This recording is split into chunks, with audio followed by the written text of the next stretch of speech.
So, good afternoon, everybody. Myself आचार्य विश्वेंद्र. आज आपसे Sigmund Freud के जो माइंड का कॉन्सेप्ट है, जो उन्होंने एक अपना माइंड का कॉन्सेप्ट दिया था, वो कॉन्सेप्ट आपसे डिस्कस करूंगा. तो सिगमंड फ्रूड एक बहुत बड़ा नाम है साइकोलॉजी के क्षेत्र में. जैसे फिजिक्स में न्यूटन और आइंस्टीन एक बहुत बड़ी शख्सियत हैं, उसी तरीके से सिगमंड फ्रूड जो हैं साइकोलॉजी के फील्ड में काफ़ी एक्सपर्ट रहे हैं. काफ़ी थ्योरीज उन्होंने दी, काफ़ी कंट्रोवर्शियल थ्योरीज दी, ऐसी बातें की जो बहुत आउट ऑफ द बॉक्स थी, लेकिन कहीं ना कहीं सत्य थी. स्पेशली जो उन्होंने एक पेरेंट्स और जो बच्चे हैं उनके बीच में जो अट्रैक्शन है उस पर जो बात की, और उन्होंने जो एक बेसिक इंस्टिंक्ट्स पे बात की, तो वो काफ़ी कंट्रोवर्शियल थी बट सत्य थी. तो काफ़ी बड़े एक्सपेरिमेंटल साइकोलॉजिस्ट रहे हैं. तो उनके बारे में आज मैं डिस्कस करूँगा आज आपसे. तो अकॉर्डिंग टू सिगमंड फ्रूड, हमारा जो माइंड है वो एक आइसबर्ग के जैसा है. आप देख सकते हैं यहाँ पे जैसे बर्फ का पहाड़ है, तो इस बर्फ के पहाड़ का बहुत छोटा सा हिस्सा हमें दिखाई देता है और बहुत बड़ा हिस्सा इसका पानी के अंदर है जो हमें दिखाई नहीं देता. तो इसको आप ऐसे समझें कि हम बाहर से दिखने में कुछ और होते हैं और अंदर से कुछ और होते हैं. और जनरली जो हम बाहर से दिखाते हैं लोगों को कि हम ऐसे हैं, वो केवल अडेप्टेबिलिटी का मैकेनिज्म होता है. हम सोसाइटी में अडेप्ट करना चाहते हैं, तो हम ऐसा मुखौटा लगाते हैं, एक ऐसी पर्सनैलिटी अख्तियार करते हैं कि सोसाइटी में जो है हम चल पाएँ, हमें बहुत ज़्यादा विरोध का सामना ना करना पड़े, बहुत ज़्यादा क्रिटिसिज्म हमारा ना हो. तो हमें एक स्ट्रेस फ्री लाइफ चाहते हैं, शांत रहना चाहते हैं, जीवन जीना चाहते हैं, जीवन में सुख प्राप्त करना चाहते हैं. तो उसके लिए हम एक ऐसा झूठा बनावटी मुखौटा लगाते हैं जो हमारी असलियत नहीं है, बट एक कह सकते हो कि समाज में रहने के लिए, जीवन जीने के लिए, सरवाइव करने के लिए जो हमारी मूल आवश्यकता है,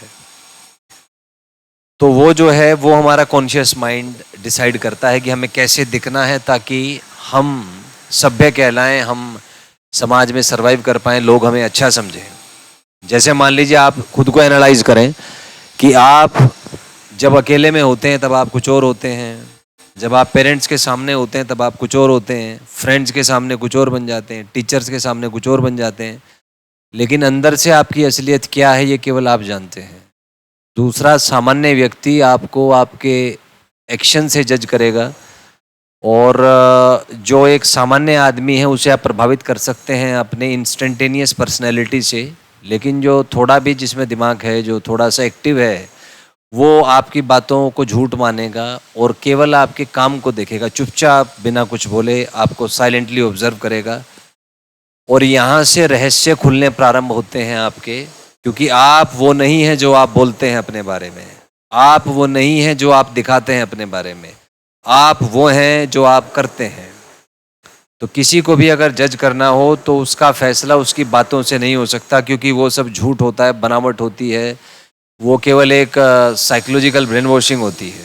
किसी की भी असलियत का पता लगाना हो तो आप उसके काम को चुपचाप ऑब्जर्व करें कि ये व्यक्ति करता क्या है, क्योंकि काम में कोई भी एक्टिंग नहीं कर सकता है.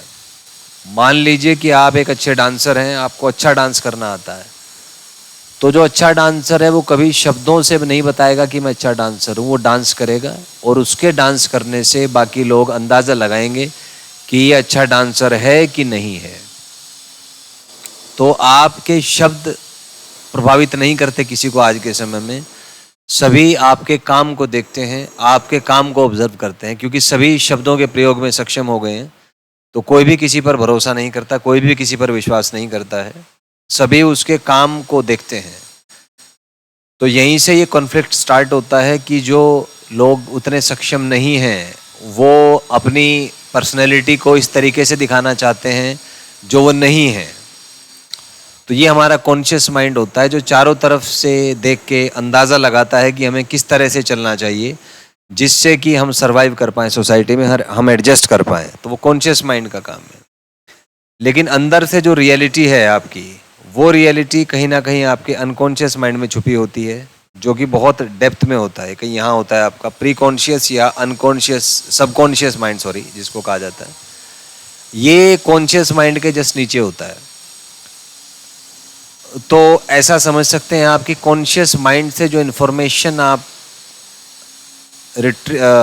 एक्सेस करते हैं, आपके माइंड में जो स्टोर होती है इन्फॉर्मेशन, वो पहले सबकॉन्शियस माइंड में जाती है या प्री कॉन्शियस माइंड में जाती है, और प्री कॉन्शियस माइंड से फिल्टर होके वो इन्फॉर्मेशन अनकॉन्शियस माइंड में जाती है।